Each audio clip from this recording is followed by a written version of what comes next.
तो hello everyone, कैसे हैं आप सब। आशा करते हैं आप लोग मस्त होंगे, स्वस्थ होंगे और अपने पढ़ाई में व्यस्त होंगे। तो जैसे कि आप देख पा रहे होंगे कि हम आज मॉडल क्वेश्चन पेपर को सॉल्व करेंगे, जो कि भाई यहाँ से कहीं ना कहीं आपको सिमिलर है ना, कहीं ना कहीं आपको D2 क्वेश्चन देखने को मिलेगा। कहाँ पे? तो आपके फाइनल एग्जाम में, ठीक है। और ये फिजिक्स का है जो कि मोस्ट इम्पोर्टेंट रहने वाला है, क्योंकि आपको पता होगा कि फिजिक्स एक ऐसा सब्जेक्ट है जिसमें मैक्सिमम स्टूडेंट को क्या होता है, प्रॉब्लम आता है, ठीक है। लेकिन मैं आपसे वादा करता हूँ कि यदि आप मेरे लेक्चर को देखते हो, आपको फिजिक्स का फील नहीं आ गया, तो फिर मेरे को बोलना, ठीक है। तो हम स्टार्ट करते हैं, ठीक है। बिना देर किए स्टार्ट करते हैं। पहला क्वेश्चन है, कह रहा आपसे कि द फोर्स बिटवीन, ठीक है, कह रहा आपसे कि the force between 2 point charge, ठीक है। 2 पॉइंट चार्ज के बीच में जो फोर्स लगता है भाई, जिसको रखा गया कहाँ पे, तो वैक्यूम में रखा गया, ठीक है। कहाँ पे रखा गया? तो वैक्यूम में रखा गया है। तो सर हमने एक पढ़ा है फॉर्मूला, क्या होता है, कूलॉम्स लॉ में मैंने पढ़ा है। कूलॉम्स लॉ कहता है कि फोर्स जो होता है डायरेक्टली प्रोपोर्शनल होता है किसके, तो मैग्नीट्यूड ऑफ चार्ज के। हाँ ठीक है, ये तो कहा था। फिर उसने कहा था कि भाई फोर्स जो होता है इन्वर्सली प्रोपोर्शनल होता है किसके, तो उनके बीच के स्क्वायर डिस्टेंस के, ठीक है, उनके बीच के स्क्वायर डिस्टेंस के। तो यहाँ पे क्वेश्चन में आपसे डिस्टेंस ही पूछा जा रहा है, ठीक है। तो आप मैच करो, ए वाला मैच करो। कहाँ पे दिखाई दे रहा है? ऑप्शन नंबर बी में दिखाई दे रहा है। ऑप्शन नंबर ये नहीं होगा सर, क्यों? क्योंकि यहाँ पे सिर्फ आर है, जो कि आर वहाँ पे नहीं होना चाहिए, आर स्क्वायर होना चाहिए, ठीक है। नेक्स्ट है सी में कि आर क्यू है, ये तो डायरेक्टली प्रोपोर्शनल की बात कर रहा है, तो ये भी नहीं होगा। डी में आर स्क्वायर भी नहीं होगा। दैट मीन्स आपका आंसर बी नंबर सही हो जाने वाला है। आपका बी नंबर करेक्ट हो जाने वाला है, कोई दिक्कत? नेक्स्ट आपका कह रहा कि एस आई यूनिट पूछ रहा है आपसे इलेक्ट्रिक फ्लक्स का, ठीक है। इलेक्ट्रिक फ्लक्स का एस आई यूनिट आपसे पूछा जा रहा है। तो हम जानते हैं कि एस आई यूनिट क्या होता है फ्लक्स का। तो सबसे पहले फ्लक्स का फॉर्मूला आपको पता होना चाहिए, क्या होता है, तो फाई होता है। इसको फाई से इसको डिनोट करते हैं। Phi E is equal to होता है आपका, फाई इज इक्वल टू होता है आपका electric field into area, electric field into area, ठीक है, कोई दिक्कत? अब इलेक्ट्रिक फील्ड का भी फॉर्मूला आपको पता होना चाहिए, क्या होता है इलेक्ट्रिक फील्ड का भी फॉर्मूला, क्या होता है, तो होता है फोर्स अपॉन चार्ज होता है, फोर्स अपॉन चार्ज होता है। तो फोर्स का क्या होता है, फोर्स का यूनिट क्या होता है भाई, एस आई, तो न्यूटन। और चार्ज का क्या होता है, कूलॉम। जब ये कूलॉम ऊपर जाएगा ना, तो हो जाएगा यहाँ पर न्यूटन पर कूलॉम हो जाएगा, न्यूटन पर कूलॉम हो जाएगा, ठीक है।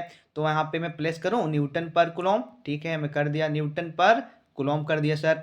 और ये आप जानते हैं, ये मतलब क्या होता है, एरिया होता है। और एरिया का तो कौन नहीं जानता है ऐसा यूनिट, मीटर स्क्वायर, क्या होता है, मीटर स्क्वायर होता है। तो सर मैच करो आप, मैच करो ऑप्शन में। तो ऑप्शन ए में कह रहा है वोल्ट, वोल्ट तो होगा नहीं, वोल्ट किसका होता है, पोटेंशियल का होता है ना, तो वोल्ट नहीं होगा। फिर न्यूटन मीटर स्क्वायर, यहाँ पे ए भी नहीं होगा। फिर डी नंबर में है कि कुलॉम जो है और मीटर पर इनवर्स में दिया है, मीटर स्क्वायर पर इनवर्स में दिया है, लेकिन ए भी नहीं होगा।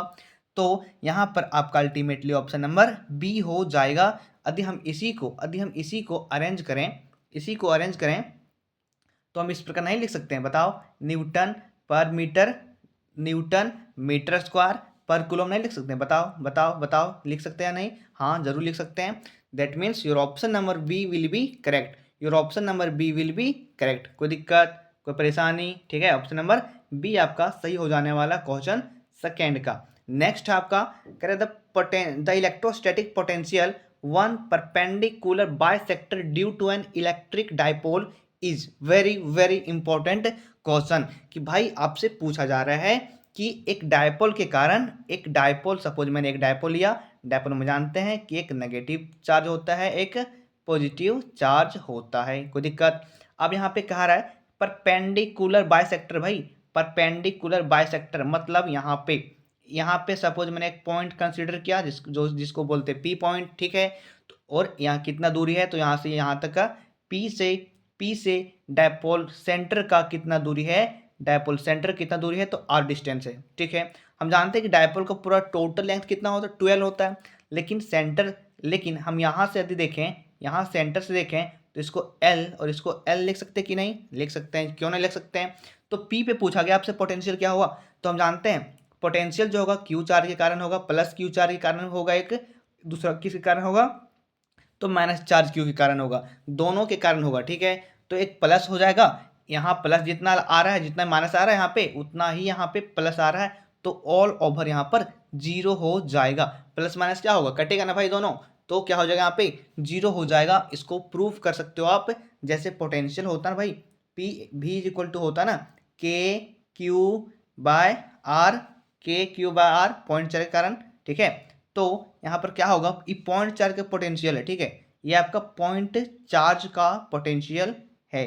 ठीक है, क्या है, तो पॉइंट चार्ज का पोटेंशियल है। ठीक है, तो यहाँ पर यदि आप इसको अप्लाई करोगे तो एक यहाँ पे नेगेटिव आएगा और एक पॉजिटिव आएगा, तो नेगेटिव पॉजिटिव दोनों ऑल ओवर क्या होगा, कैंसिल हो जाएगा। क्या हो जाएगा, कैंसिल हो जाने वाला है। ठीक है, कोई दिक्कत है क्या, बोलो तो। मतलब यहाँ आपका आंसर जीरो हो जाएगा, आंसर यहाँ पे क्या हो जाएगा, जीरो हो जाएगा। बहुत इंपॉर्टेंट क्वेश्चन है, आप इसको 5 स्टार क्वेश्चन बोल सकते हो, है ना। नेक्स्ट आपका है करेक्ट, पैरेलल प्लेट कैपेसिटर है जिसको चार्ज करते हैं भाई। एक पैरेलल प्लेट कैपेसिटर है जिसको अपन क्या करते हैं, चार्ज करते हैं। ठीक है, और चार्ज करने के बाद फिर से क्या कह रहा है यहाँ पे कि parallel plate capacitor is charge and then, और फिर से इसको डिस्कनेक्ट करेंगे किसे, तो बैटरी से। ठीक है, किससे डिस्कनेक्ट करेंगे, तो बैटरी से करेंगे सर। कब, यदि प्लेट क्या कर रहा है, the plate are pulled apart. ठीक है, प्लेट यहाँ पे क्या कर रहा है, पुल्ड अपार्ट। पुल मतलब क्या होता है कि खींचा जा रहा है, दूर खींचा जा रहा है। ठीक है, दूर खींचा जा रहा है मतलब डिस्टेंस जो है उसका बढ़ाया जा रहा है। ठीक है, तो कह रहा था पोटेंशियल डिफरेंस क्या होगा भाई प्लेट के बीच में, तो पोटेंशियल डिफरेंस क्या होगा प्लेट के बीच में आपसे कहा जा रहा है। ठीक है, जैसे क्वेश्चन को मैं एक ओवरव्यू देता हूँ। सपोज ये प्लेट है आपका, ठीक है, ये आपका क्या है, प्लेट है।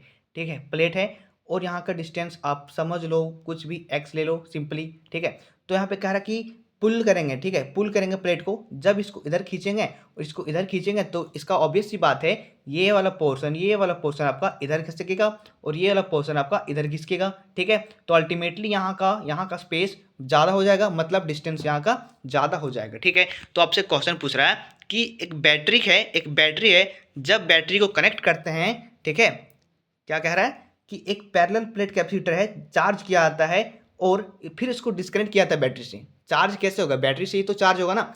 तो कह रहा है यदि पैरेलल प्लेट कैपेसिटर को पुल किया जाता है, ठीक है, दूर किया जाता है, पुल अपार्ट अलग किया जाता है, सेपरेट किया जाता है, तो उसके बीच में पोटेंशियल डिफरेंस आपसे पूछा जा रहा है। तो हम जानते हैं, क्या जानते हैं कि एक फार्मूला होता है। क्या फार्मूला होता है, तो C इज इक्वल टू होता है ये एप्सिलॉन नॉट बाय डी होता है या नहीं होता है, जल्दी बताओ।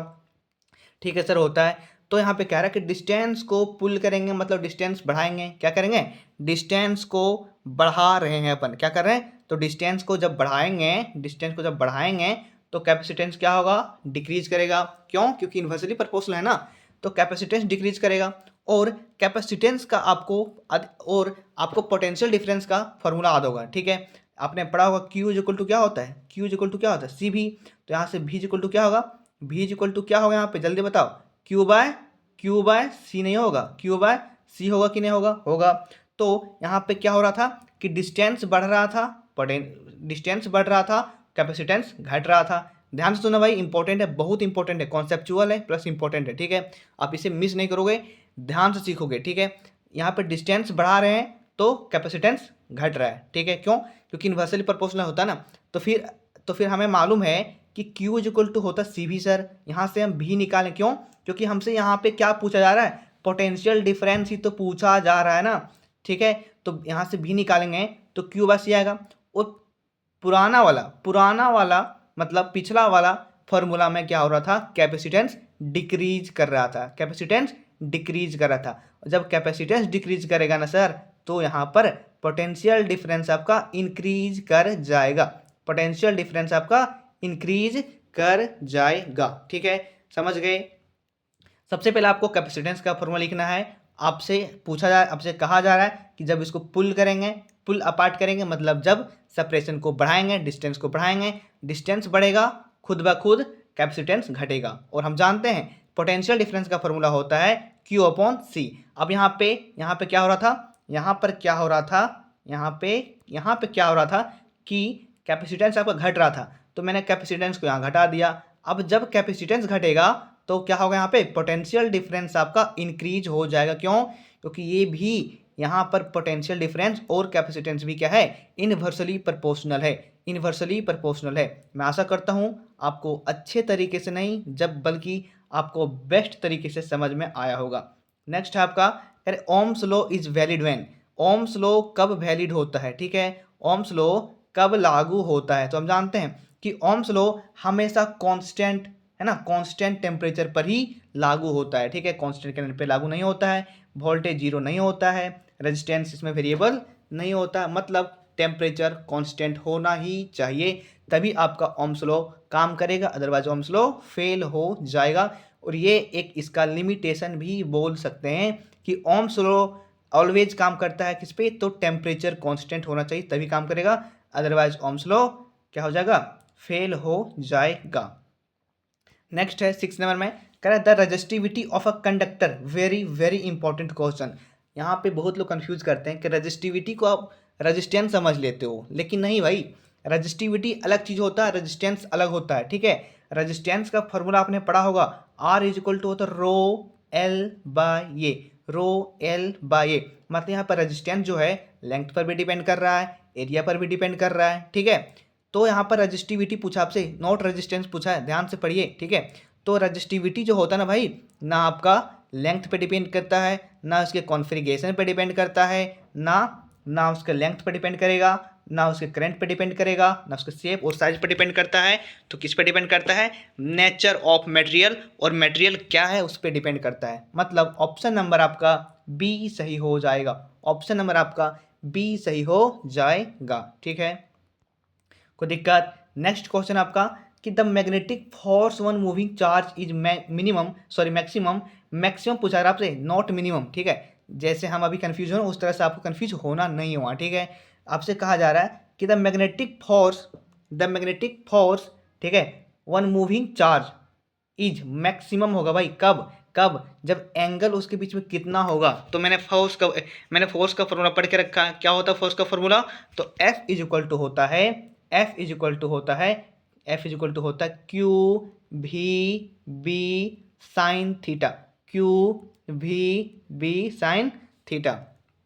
और आपको अच्छे से मालूम होगा कि साइन का मैक्सिमम वैल्यू कितना होता है, तो 1 होता है या नहीं होता है।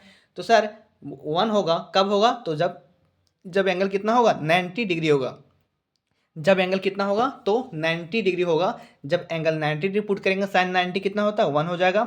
मतलब आपका फोर्स जो होगा मैक्सिमम लगेगा, which is equal to q v B, which is equal to q v B, जो कि आपका मैक्सिमम फोर्स रहने वाला है। दैट मीन्स आपका यहाँ पे ऑप्शन नंबर आपका बी, ऑप्शन नंबर आपका बी सही हो जाने वाला है, कोई दिक्कत। ऑप्शन नंबर आपका यहाँ पे बी सही हो जाएगा, ठीक है। अगला क्वेश्चन है, the unit of magnetic field, magnetic field का यूनिट क्या होता है, तो कौन नहीं जानता भाई, ये टेस्ला होता है, क्या होता है, टेस्ला होता है, मैग्नेटिक फील्ड का यूनिट होता है, ठीक है।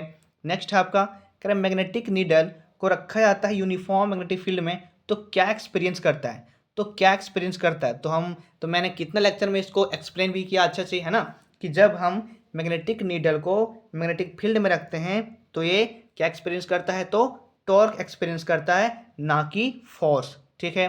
टॉर्क एक्सपीरियंस करता है, ना कि ये फोर्स को एक्सपीरियंस करता है। फोर्स तो जीरो हो जा रहा था ना भाई, जैसे कि सपोज ये मैग्नेटिक फील्ड है, मैं फिर से एक बार बता देता हूँ, ये मैग्नेटिक फील्ड है, यहाँ पे सपोज मैंने क्या किया, एक नीडल को रखा, तो फोर्स इधर लगेगा और एक फोर्स इधर लगेगा, तो फोर्स क्या हो रहा था, कैंसिल कर दे रहा था एक दूसरे को, मतलब फोर्स वहाँ पे जीरो हो जा रहा था, जबकि टॉर्क वहाँ पे लग रहा था, ऐसे रोटेट कर रहा था ना ये, तो टॉर्क वहाँ पे लग रहा था, ठीक है। नेक्स्ट है आपका 10 नंबर क्वेश्चन, कह the earth magnetic field is due to, कि अर्थ में जो मैग्नेटिक फील्ड आता है, ठीक है, पृथ्वी पे जो चुंबकीय क्षेत्र उत्पन्न होती है, उसका क्या कारण है, ठीक है, उसका क्या कारण है, क्या रीजन है, ठीक है, किसी कारण होता है, ठीक है। तो हम जानते हैं, तो ये जो क्वेश्चन है ना भाई, एक क्वेश्चन जो है इस क्वेश्चन का अभी तक करेक्ट आंसर नहीं है, ठीक है। तो कहीं ना कहीं आपने एक डायनेमो के बारे में सुना होगा, डायनेमो, ठीक है, डायनेमो थ्योरी, डायनेमो थ्योरी कहीं ना कहीं आपने सुना होगा फिजिक्स में, एक डायनेमो थ्योरी है क्वांटम फिजिक्स में, ठीक है, डायनेमो थ्योरी है। उन्होंने कहा था कि पृथ्वी के अंदर जो है चार्ज की गति होती है, ठीक है, कि पृथ्वी के अंदर चार्ज की गति होती है और उसके वजह से क्या होता है कि मैग्नेटिक फील्ड प्रोड्यूस होता है, ठीक है। हम जानते हैं कि कोई चार्ज पार्टिकल जब गति कर रही होती है तो मैग्नेटिक फील्ड प्रोड्यूस करता है ना भाई वो। तो यही कह रहा है यहाँ पे कॉन्सेप्ट, डायनेमो थ्योरी कहता है कि मोशन ऑफ चार्ज इनसाइड अर्थ, ठीक है, कि पृथ्वी के अंदर चार्ज की गति होगी तभी पृथ्वी में क्या होगी, मैग्नेटिक फील्ड प्रोड्यूस होगी, ठीक है। कोई दिक्कत, मतलब यहाँ पे ऑप्शन नंबर आपका सी सही हो जाने वाला है, ऑप्शन नंबर सी आपका करेक्ट हो जाने वाला है, ठीक है। नेक्स्ट क्वेश्चन आपका, वैसे कि एग्जाम में पूछेगा नहीं ये क्वेश्चन कभी नहीं, ठीक है, क्योंकि इस क्वेश्चन का अभी तक साइंटिफिक प्रूफ मतलब पूरा जो कहते हैं ना अनइक्विवोकल प्रूफ नहीं दिया गया इसका, ठीक है। तो नेक्स्ट क्वेश्चन आपका लेंज लॉ के ऊपर है कि भाई लेंज लॉ जो होता है किसके ऊपर काम करता है, ठीक है, किसके संरक्षण के ऊपर काम करता है, ठीक है।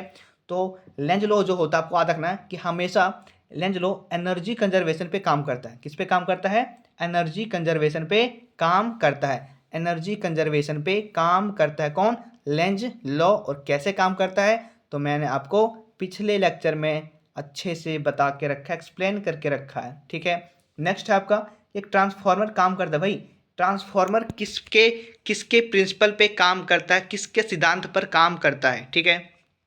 तो हम जानते हैं कि ट्रांसफार्मर जो होता है इलेक्ट्रोमैग्नेटिक इंडक्शन के ऊपर काम करता है, इलेक्ट्रोमैग्नेटिक इंडक्शन के ऊपर काम करता है। और यदि आपसे क्वेश्चन थोड़ा डीप पूछे तो, यदि डीप पूछे तो हम जानते हैं कि इलेक्ट्रोमैग्नेटिक इंडक्शन दो टाइप्स का होता है। एक होता है आपका म्यूचुअल इंडक्शन और दूसरा होता है सेल्फ इंडक्शन होता है। याद रखोगे तो आपका जो ट्रांसफार्मर होगा म्यूचुअल पे काम करेगा, ट्रांसफार्मर जो होगा म्यूचुअल इंडक्शन पे काम करने वाला है, ठीक है। म्यूचुअल इंडक्शन पे काम करता है कौन, आपका ट्रांसफार्मर। यदि क्वेश्चन आपसे डी पूछेगा तो आपको म्यूचुअल इंडक्शन मारना है, ना कि सेल्फ इंडक्शन मारना है, ठीक है। नेक्स्ट क्वेश्चन आपका 13 नंबर में करके in an AC circuit with pure resistance का इन्होंने ना आपसे इंडक्टर कहा, ना आपसे कैपेसिटर कहा, आपसे क्या कहा, रेजिस्टेंस कहा है, ठीक है। The voltage and current are, ठीक है, कि भाई हम जानते हैं कि रेजिस्टेंस में जो होता है वोल्टेज और करंट जो होता है एक सेम फेज में होता है, मतलब यहाँ पर फेज डिफरेंस आपका जीरो होता है, ठीक है। वोल्टेज और करंट क्या होता है, सेम फेज में होता है, किसमें, तो आपका रजिस्टर के केस में, ठीक है, रजिस्टर के केस में, कोई दिक्कत। नेक्स्ट क्वेश्चन आपका क्या, the average power consumed in an ideal inductor is, ठीक है, कि भाई एक आइडियल इंडक्टर में एवरेज पावर कितना कंज्यूम करता है, ठीक है। तो सबसे पहले आपको पता होना चाहिए कि इंडक्टर में जो होता है भाई यहाँ पर करंट जो होता है पाई बाई टू एंगल से पीछे होता है, ठीक है, मतलब 90 डिग्री से पीछे होता है कौन, करंट। किससे करंट पीछे होता है तो सर वोल्टेज से सर। क्यों, क्योंकि हम जानते हैं कैपेसिटर जो होता है ना, कैपेसिटर ये एसी का दोस्त है, कैपेसिटर। ये कैपेसिटर क्या करेगा कि करंट को बोलेगा आगे रखो, कैपेसिटर करंट को आगे रखता है और क्या करता है कि वोल्टेज को पीछे रखता है, कितने एंगल से, तो 90 डिग्री से। लेकिन इंडक्टर में उल्टा होता है, इंडक्टर में क्या करेगा, इंडक्टर में आपको वोल्टेज को आगे रखेगा जबकि करंट को पीछे रखेगा, कितने एंगल से, तो 90 डिग्री से, 90 डिग्री दैट मीन्स पाई/2 एंगल से, ठीक है। तो इतना कंफर्म हो गया सर कि यहाँ पर एंगल आपका बनेगा कितना, तो 90 डिग्री बनने वाला, ठीक है। तो हम जानते हैं पावर का एक फॉर्मूला होता है कि पावर का फॉर्मूला क्या होता है, तो आई आर एम एस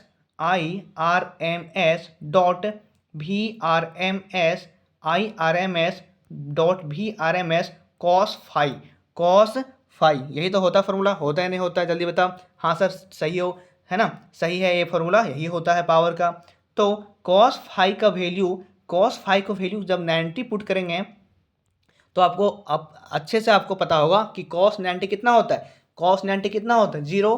तो सारे के सारे टर्म्स आपके 0 हो जाएंगे, क्यों? क्योंकि मल्टीप्लीकेशन में है, दैट मीन्स पावर आपका जो होगा 0 हो जाएगा, पावर आपका 0 हो जाने वाला है। ठीक है, तो आपका यहाँ पर ऑप्शन नंबर बी आपका सही हो जाएगा, ऑप्शन नंबर आपका बी सही यहाँ हो जाएगा, ऑप्शन नंबर बी आपका सही हो जाएगा। इम्पोर्टेंट है, याद रखोगे। ठीक है, कह रहा है निम्नलिखित में से कौन सा है जो कि प्रॉपर्टी नहीं है, गुण नहीं किसका?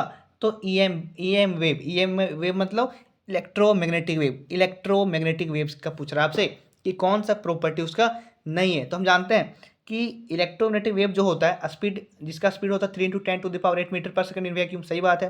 नेक्स्ट है they can travel in vacuum, सही बात है कि उसको किसी भी मीडियम की आवश्यकता नहीं होती है, नॉन मैकेनिकल वेव है भाई। ठीक है, नेक्स्ट है they are transverse in nature, सही बात, ट्रांसफर इन नेचर होता है। ठीक है, ट्रांसफर होता है ना, इलेक्ट्रिक फील्ड और मैग्नेटिक फील्ड परपेंडिकुलरली ऑसिलेट कर रहा होता है, तो ट्रांसफर नेचर में हुआ कि नहीं हुआ। ठीक, तो आपके यहाँ पर कह रहा है ऑप्शन नंबर में, ये में कह रहा है कि दे आर लॉन्गिट्यूडनल, यही तो नहीं होगा भाई, यही तो यहाँ पर इन्होंने गलती बोल दिया है कि ये जो होता है लॉन्गिट्यूडनल होता है, लेकिन नहीं, ये लॉन्गिट्यूडनल नहीं होता है, मतलब जो आपका गलत है वही आपका आंसर सही है। ठीक है, जो आपका गलत है, इसका प्रॉपर्टी नहीं है, वही आपका आंसर यहाँ पे सही है। ठीक है, मतलब ऑप्शन नंबर ये आपका सही हो जाएगा। ठीक है, नेक्स्ट आपका the source of electromagnetic, very very important question, कि भाई इलेक्ट्रोमैग्नेटिक वेव का क्या स्रोत है, क्या सोर्स है। ठीक है,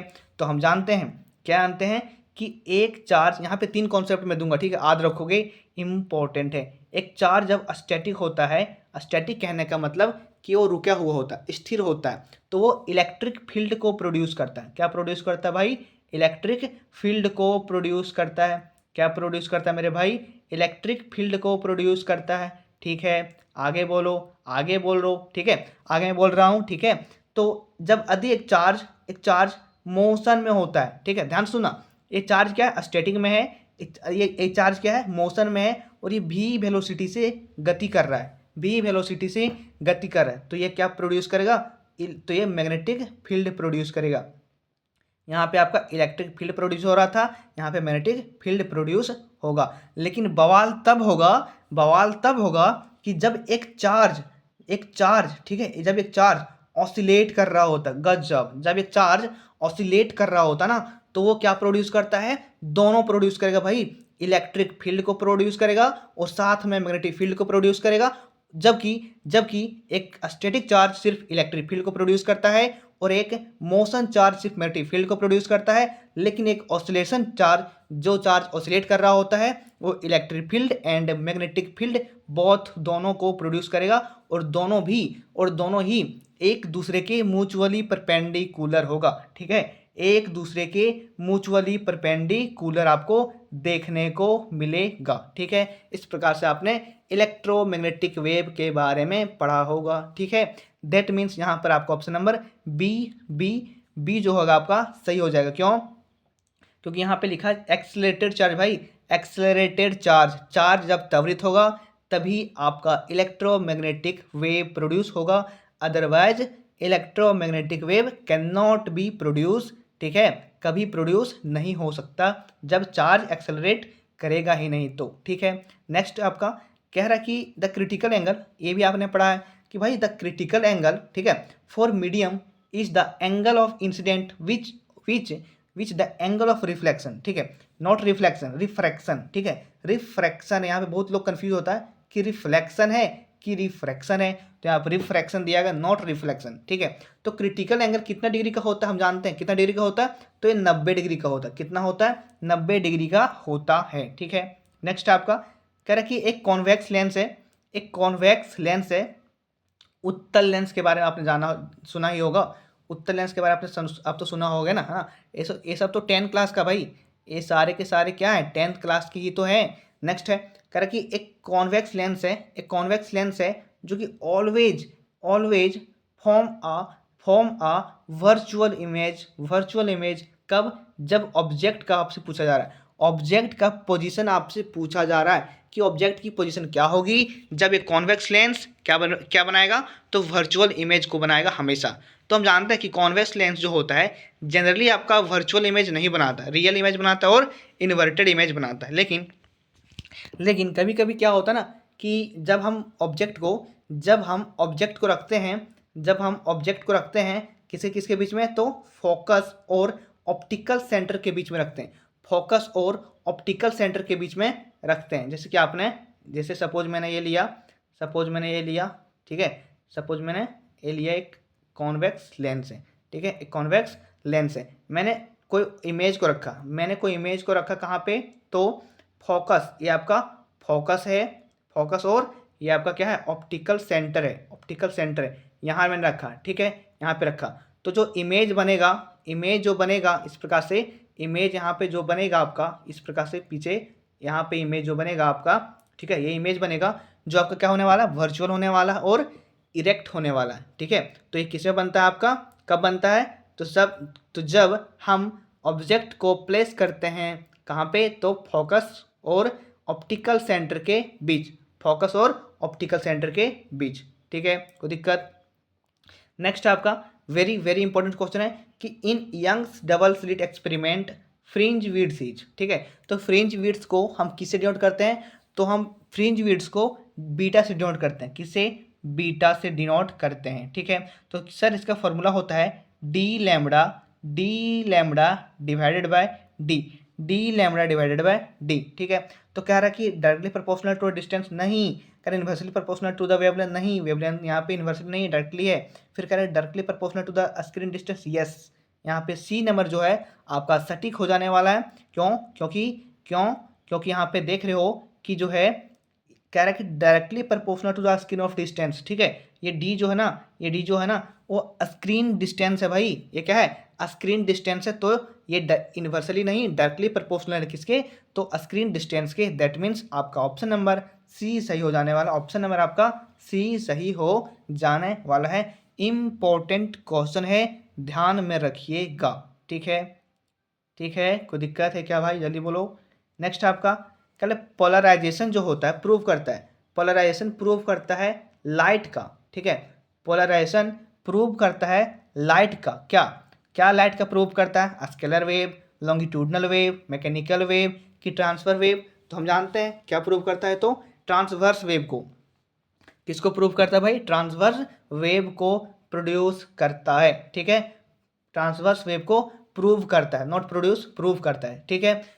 तो अब ट्रांसवर्स वेव क्या होता है, जैसे कि बताया ना पीछे मैंने इलेक्ट्रोमैग्नेटिक वेव में कि इलेक्ट्रिक फील्ड और मैग्नेटिक फील्ड दोनों एक दूसरे के म्यूचुअली क्या कर रहे होते हैं, तो ऑसिलेट कर रहे होते हैं, ठीक है। नेक्स्ट क्वेश्चन आपका 21 में जो कि बहुत इंपॉर्टेंट है, कह रहा कि फोटो इलेक्ट्रिक इफेक्ट प्रूव करता है भाई। फोटो इलेक्ट्रिक इफेक्ट जो है या फिर फोटो इलेक्ट्रिक इमिशन बोल सकते हो, ये क्या प्रूव करता है, तो किसी भी लाइट के, ठीक है, किसी भी लाइट पार्टिकल के नेचर को प्रूव करता है, ठीक है। दैट मीन्स आपका ऑप्शन नंबर बी सही हो जाएगा, पार्टिकल नेचर ऑफ लाइट। आपने फोटोन के बारे में तो अच्छे से पढ़ा होगा या फिर कहीं ना कहीं सुना होगा। यदि आप अच्छे से पढ़े होंगे फोटोन के बारे में तो जल्दी से कमेंट करके बताओ कि फोटोन का मास कितना होता है, ठीक है। कमेंट करके मेरे को बताओगे कि फोटोन का मास कितना होता है। यदि आप अच्छे से पढ़े होंगे तो आप बता सकते हो, अदरवाइज नहीं बता सकते हो, ठीक है। नेक्स्ट आपका कह रहा है कि the stopping potential in photo electric emission या फिर इफेक्ट डिपेंड करता है किस पे, कि फोटो की द पोटेंशियल जो होता है, स्टॉपिंग पोटेंशियल जो होता है भाई, स्टॉपिंग पोटेंशियल जो होता है फोटो इलेक्ट्रिक इफेक्ट डिपेंड करता है किसके ऊपर, तो भाई फ्रीक्वेंसी ऑफ इंसिडेंट लाइट के ऊपर। किसके ऊपर, फ्रीक्वेंसी ऑफ इंसिडेंट लाइट के ऊपर डिपेंड करता है, ठीक है, उसी के ऊपर डिपेंड करता है। कौन, तो स्टॉपिंग पोटेंशियल, ठीक है। स्टॉपिंग पोटेंशियल क्या होता है कि ऐसा पोटेंशियल जो मैक्सिमम काइनेटिक एनर्जी इलेक्ट्रॉन को अपोज करेगा, क्या करेगा, maximum kinetic energy of electron को आते हुए इलेक्ट्रॉन को इसकी ओर तो क्या करेगा, अपोज करेगा, ठीक है, जो कि आपने अच्छे से पढ़ा होगा, ठीक है। नेक्स्ट है करें इन हाइड्रोजन एटम में जो इलेक्ट्रॉन घूमता है, ठीक है, अराउंड द न्यूक्लियस किसके कारण घूमता है, तो हम जानते हैं वही है भाई, यहाँ पे वही है। कौन वही है, तो वही एक पॉजिटिव और एक नेगेटिव चार्ज। ठीक है, सपोज मैंने एक एटम बनाया, यहाँ पे आपका न्यूक्लियस है, न्यूक्लियस में कैसा चार्ज, पॉजिटिव चार्ज। ठीक है, तो बाहर में एक इलेक्ट्रॉन मैंने बनाया। ठीक है, सपोज मैं इलेक्ट्रॉन बनाया। ठीक है, तो सर इलेक्ट्रॉन जो होता है, इलेक्ट्रॉन जो रिवॉल्व कर रहा है, घूम रहा है किसके चारों ओर, तो न्यूक्लियस के चारों ओर। तो कैसे घूमता है ये, कैसे घूमता है, तो जानते हैं इलेक्ट्रॉन पे नेगेटिव चार्ज और बीच में न्यूक्लियस में क्या है, पॉजिटिव चार्ज। पॉजिटिव चार्ज होता है न्यूक्लियस के, कैसा होता है, पॉजिटिवली चार्ज ही तो होता है न्यूक्लियस। ठीक है, और इलेक्ट्रॉन में कैसा होता है, नेगेटिव चार्ज। और आप अच्छे से भली भांति आप परिचित होंगे कि पॉजिटिव चार्ज हमेशा नेगेटिव चार्ज को क्या करेगा, अट्रैक्ट करेगा। क्या करेगा, अट्रैक्ट करेगा, जो कि आप अपने रियल लाइफ में भी देखते ही होंगे कहीं ना कहीं। ठीक है, तो भाई ये क्या करेगा, इलेक्ट्रॉन, ये प्रोटॉन क्या करेगा, ये प्रोटॉन क्या करेगा, तो इलेक्ट्रॉन को अपनी ओर अट्रैक्ट करेगा। क्या करेगा, इलेक्ट्रॉन को अपनी ओर अट्रैक्ट करेगा, कौन, प्रोटॉन। और जैसे ही अट्रैक्ट करेगा, ये अट्रैक्ट नहीं होना चाहेगा और इस प्रकार से क्या करेगा, राउंड में इस प्रकार से अपने ऑर्बिट में क्या करेगा, इवॉल्व होना शुरू कर देगा, घूमना शुरू कर देगा। ठीक है, और यहाँ पर जो फोर्स लगता है ना भाई, यहाँ पर जो फोर्स लगता है ना, उसको कहते हैं इलेक्ट्रोस्टैटिक फोर्स। कूलॉम्स लॉ क्या कहता है कि the force between two charges, ठीक है, या तो चार्ज पॉजिटिव चार्ज होना चाहिए या फिर नेगेटिव चार्ज होना चाहिए। ठीक है, तो यहाँ पे कौन सा फोर्स लगने वाला, आपका इलेक्ट्रोस्टैटिक फोर्स लगने वाला है। कौन सा फोर्स, इलेक्ट्रोस्टैटिक फोर्स लगने वाला है, जो कि दो चार्ज के बीच में लगता है फोर्स से। इलेक्ट्रोस्टैटिक फोर्स कूलॉम्स लॉ में आपने अच्छे से पढ़ा होगा। ठीक है, मतलब यहाँ पर ऑप्शन नंबर आपका सी सही हो जाएगा, सी सही हो जाएगा। नेक्स्ट आपका the mass defect in nucleus leads to, very very important question, कि भाई न्यूक्लियस का जो मास डिफेक्ट को देखते हो आप, तो मास डिफेक्ट होता क्या है। मास डिफेक्ट आप जानते हो कि जो जो है ना, जो सपोज मैंने न्यूक्लियन लिखा, यहाँ पे क्या लिखा, न्यूक्लियन, और यहाँ पे लिखा न्यूक्लियस, न्यूक्लियस, न्यूक्लियस। ठीक है, तो आप यहाँ पे कंफ्यूज नहीं होइएगा कि न्यूक्लियन और न्यूक्लियस दोनों सेम है, नहीं नहीं, यहाँ पे आसमान और जमीन का फर्क है। ठीक है, आप ऐसे बोल रहे हो जैसे टिश्यू, जैसे आपने टिश्यू पढ़ा है ना, टिश्यू और सेल पढ़ा ना आपने, तो ऐसे बोल रहे हो जैसे टिश्यू और सेल सेम है, नहीं है सेम ना। तो सेल क्या है, एक यूनिट है, फंक्शनल यूनिट है भाई, उसी से मिलकर तो क्या बनता है, टिश्यू बनता है। उसी प्रकार से आपका न्यूक्लियस जो होता है, न्यूक्लियस जो होता है, न्यूक्लियन का सम होता है। बहुत सारे न्यूक्लियन मिलकर क्या बनाते हैं, तो न्यूक्लियस बनाते हैं। तो मास डिफेक्ट क्या होता है सर, मास डिफेक्ट का मतलब होता है दोस्त कि द मास डिफरेंस, जैसे डिफेक्ट आपको बोले, आपको दिमाग में आना चाहिए कि डिफरेंस की बात किया जा रहा है। डिफरेंस मतलब अंतर, किसका अंतर, द मास का अंतर, किसका अंतर, तो the mass difference of nucleus and nucleon. ठीक है, न्यूक्लियन और न्यूक्लियस के बीच में जो मास डिफेक्ट आया, मास डिफरेंट आया, that is called mass defect, that is called mass defect. ठीक है, और ये क्वेश्चन आपके एग्जाम पॉइंट ऑफ व्यू से बहुत इंपॉर्टेंट है 1 मार्क्स के लिए। ठीक है, तो सर ये किसके वजह से होता है, तो ये न्यूक्लियर एनर्जी के वजह से होता है, न्यूक्लियर एनर्जी की वजह से होता है। ठीक है, नेक्स्ट है आपका 25 नंबर, जो कि आपके सिलेबस में नहीं है, लेकिन इसका आंसर हो जाएगा वोल्टेज रेगुलेशन, जो कि जेनर डायोड जो होता है, जेनर डायोड, ये आपको पढ़ना नहीं है। ठीक है, पढ़ना आपको नहीं है, फिर भी जैक बोर्ड ने इसमें डाल दिया है। जैक बोर्ड यदि गलती करेगा नहीं तो शुद्ध माना ही नहीं जाएगा, सबसे पहली बात। ठीक है, हर एक पेपर में उसका कुछ ना कुछ मिस्टेक होना ही है हर साल। ठीक है, तो मैं आशा करता हूँ आप लोग को यहाँ तक अच्छे तरीके से समझ में आया होगा। ठीक है, अच्छे तरीके से समझ में आया होगा। मैं यहाँ आपको 1 मार्क्स का भी क्वेश्चन करवा देता हूँ। ठीक है, जो कि मैंने 3 मार्क्स का और 5 मार्क्स का क्वेश्चन ऑलरेडी मेरा यूट्यूब पे अपलोड है। यदि आप नहीं देखे हो तो इम्पोर्टेंट है, क्वेश्चन है, आप देख सकते हो जाकर। ठीक है, तो मैं 1 मार्क्स के क्वेश्चन को डील करता हूँ। कह रहे कि what is the value of electric field inside a conductor. किसी भी कंडक्टर के अंदर इलेक्ट्रिक फील्ड क्या होता है, तो हम जानते हैं कि इलेक्ट्रिक फील्ड जीरो होता है, इलेक्ट्रिक फील्ड जीरो होता है, लेकिन पोटेंशियल कांस्टेंट होता है, पोटेंशियल कांस्टेंट होता है, पोटेंशियल जीरो आपका नहीं होता है। ठीक है, तो यहाँ आप 1 नंबर का है, तो आप 1 नंबर में लिखोगे द आप लिखोगे इलेक्ट्रिक फील्ड, सिंपली लिखोगे electric field inside a conductor in electrostatic equilibrium is 0। बस आपका 1 नंबर मिल जाएगा आपको, ठीक है। नेक्स्ट क्वेश्चन है, डिफाइन करो 1 वोल्ट ऑफ इलेक्ट्रिक पोटेंशियल को, ठीक है।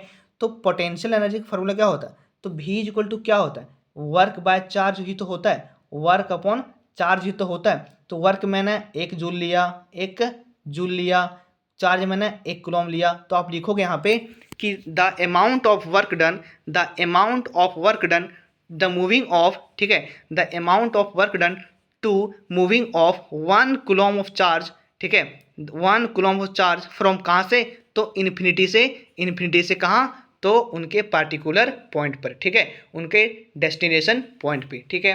आप यहाँ पे बना के आप लिख सकते हो खुद में, आपको आपका 1 नंबर भी नहीं काटा जा सकता है, ठीक है। आप इस एक्सप्रेशन को भी लिख सकते हो, ठीक है। तो यहाँ पे आप लिखोगे कि the amount of work done, ठीक है। आप अमाउंट ऑफ वर्क डन यहाँ पे लिख सकते हो 1 जूल ऑफ वर्क डन, ठीक है, 1 joule of work done which is moving the 1 coulomb of charge कहाँ से, इन्फिनिटी से, इन्फिनिटी से कहाँ, तो उसके डेस्टिनेशन पॉइंट पे, ठीक है। कोई दिक्कत है क्या। नेक्स्ट है करा स्टेट किरचॉफ जंक्शन रूल, तो जानते हैं जंक्शन रूल तो कौन नहीं जानता है, सबसे आसान जंक्शन ही रूल तो है भाई, जंक्शन रूल ही तो है कि sir the amount of current, ठीक है, the amount of incoming current is equal to outgoing current, कि जो करंट आएगा वही करंट जाएगा, जो करंट इधर आ रहा है, जो करंट यहाँ आ रहा है, वही करंट इधर निकल जा रहा है। दैट मीन्स आपका किसी भी पॉइंट पे इन सर्किट, ठीक है, इस सर्किट में किसी भी पॉइंट पे, यहाँ पे मतलब ये पॉइंट पे आपका करंट क्या होगा, 0 होगा, ठीक है, करंट क्या होगा, 0 हो जाएगा, ठीक है। अब किरचॉफ लॉ को आसानी से डिफाइन कर सकते हो, है ना। नेक्स्ट है आपका कह रहा है 29 में कि what is the direction of magnetic force, magnetic force का डायरेक्शन को पूछ रहा है कब, कि जब एक पॉजिटिव चार्ज मूव कर रहा है parallel to a magnetic field, ठीक है, कि भाई जब एक पॉजिटिव चार्ज मूव कर रहा है पैरेलली मैग्नेटिक फील्ड में, तो आपसे डायरेक्शन पूछा जा रहा है किसका, मैग्नेटिक फोर्स का। तो हम जानते हैं कि जहाँ पैरेलली बोल दिया भाई, जहाँ पैरेलली बोल दिया थीटा बराबर 0 डिग्री, तुरंत पुट करो आप। और मेरे को फॉर्मूला मालूम है, एक फॉर्मूला मालूम है, कौन सा फॉर्मूला, तो F इज इक्वल टू होता है क्यू भी बी साइन थीटा, क्यू भी बी साइन थीटा, क्यू भी बी साइन थीटा। और थीटा 0 मतलब सब 0, फोर्स क्या हो जाएगा यहाँ पे, 0 हो जाएगा, फोर्स क्या हो जाएगा, 0 हो जाएगा। आप यहाँ पे लिखोगे कि यहाँ पर फोर्स आपका 0 हो रहा है, इसीलिए यहाँ पर किसी भी प्रकार का डायरेक्शन को डिटरमाइन नहीं किया जा सकता, ठीक है। डायरेक्शन को हम यहाँ पर डिफाइन नहीं कर सकते हैं, ठीक है, यहाँ पर डायरेक्शन डिफाइन नहीं हो सकता। नेक्स्ट है आपका कह रहा है कि नेम द 2 एलिमेंट, 2 एलिमेंट का नाम लिखना है आपको जो कि फेरोमैग्नेटिक है, फेरोमैग्नेटिक सब्सटेंस है। तो आपने निकेल के बारे में पढ़ा होगा, निकेल के बारे में पढ़ा होगा, आयरन के बारे में पढ़ा होगा, बस 2 ही तो लिखना है आपको, लिख दो बस खत्म। नेक्स्ट है आपका कह रहा है कि what is the SI unit of magnetic flux, ठीक है, SI unit of magnetic flux. तो फ्लक्स का ऐसा यूनिट क्या होता है, वेबर होता है, क्या होता है, वेबर होता है, वेबर होता है, वेबर होता है, ठीक है। नेक्स्ट है आपका what is the power factor of pure resistive, ठीक है, आपका प्योर रेजिस्टेंस में, प्योर रेजिस्टिव में एसी में, प्योर रेजिस्टिव एसी में पावर फैक्टर क्या होता है, पावर फैक्टर क्या होता है।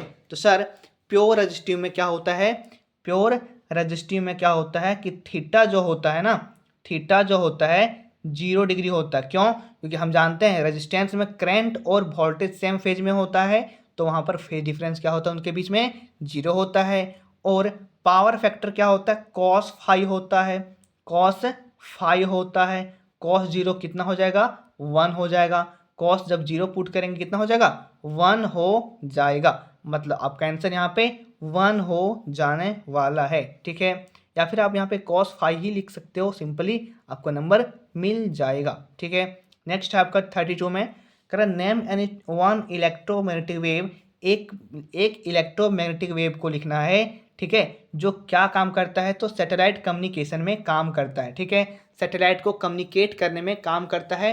तो आपने माइक्रोवेव के बारे में पढ़ा होगा, माइक्रोवेव के बारे में पढ़ा होगा, तो माइक्रोवेव लिख दो, खत्म, आपको 1 नंबर मिल जाएगा, कोई दिक्कत। नेक्स्ट है, what is the magnification produce by mirror, plane mirror, कि भाई एक समतल दर्पण में आवर्धन क्या होता है। तो हम जानते हैं क्या होता है, तो +1 होता है। क्या होता है? +1 होता है। इतना लिख दोगे, काम खत्म, 1 नंबर आपको मिल जाएगा। यदि आप थोड़ा एक्सपेंड करना चाहते हो तो यहाँ पर लिख सकते हो कि भाई प्लस साइन जो है डिनोट करता है वर्चुअल को, वर्चुअल इमेज को, और वर्चुअल इमेज को, और इरेक्ट इमेज को, इरेक्ट इमेज को, ठीक है, इरेक्ट इमेज को, ठीक है, याद रखोगे, इम्पोर्टेंट है। तो मैं आशा करता हूँ आपको यहाँ तक किसी भी प्रकार का कोई समस्या का सामना नहीं करना पड़ा होगा, ठीक है। यदि आपको किसी भी प्रॉब्लम है, किसी भी क्वेश्चन में कोई किसी प्रकार का शिकवा, गलत गिला शिकवा, किसी भी प्रकार का प्रॉब्लम, किसी प्रकार की समस्या है, तो आप कमेंट करो। मैं आपके कमेंट का, है ना, बेशक रिप्लाई करूँगा, ठीक है, बेशक मैं रिप्लाई करूँगा। तो यदि आपको अच्छा लगा हो सेशन हमारा, तो आप लाइक करो, सब्सक्राइब करो, ठीक है, और आप अपने दोस्तों के पास भी सेंड करो ताकि वो भी क्या कर सके, अपनी प्रिपरेशन को बेहतर कर सके। तो thanks for watching my video, thank you, ठीक है, मिलते हैं नेक्स्ट वीडियो में। Best of luck for your exam.